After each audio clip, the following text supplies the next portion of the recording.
3 days ago, we celebrated Easter. And for Christians, that is the culmination of the gospel. It's going from Jesus' birth on Christmas to his resurrection from the grave on Easter.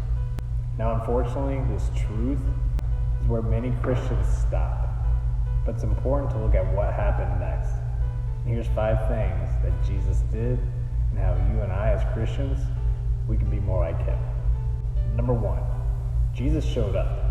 See, after the resurrection, Jesus spent 40 days on earth. And during this time, he eased his followers' doubts. He gave them direction for their future. Jesus didn't shout his love from heaven. He came down and showed his love on earth. We can and should do the same by showing his love to others we encounter daily. Number 2, Jesus modeled community. From breaking bread on the road to Emmaus to having breakfast on the beach with his disciples, Jesus always made time for a relationship. Jesus was never too busy to stop and show that he cared.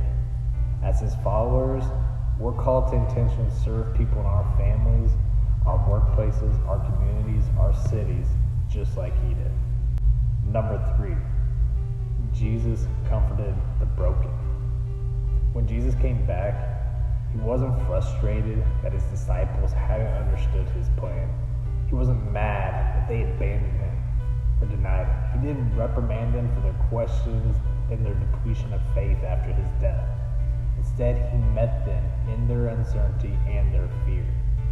He consoled the woman weeping at the empty tomb. He eased Thomas's doubts.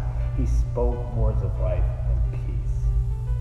He's there when you're broken and confused. Number 4, Jesus redeemed the mistakes.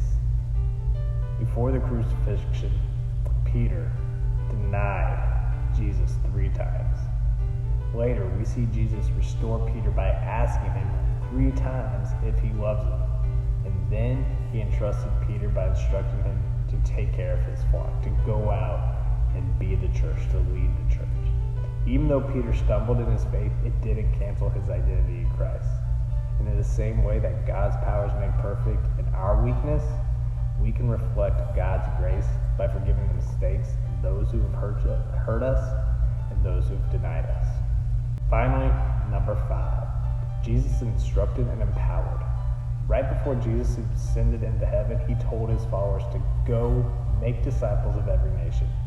With these instructions, we're called to live every day with intentionality, looking for opportunities to share the gospel, to go share the word with the nations.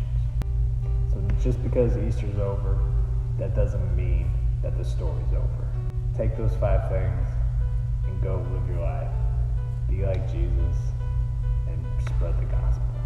God bless.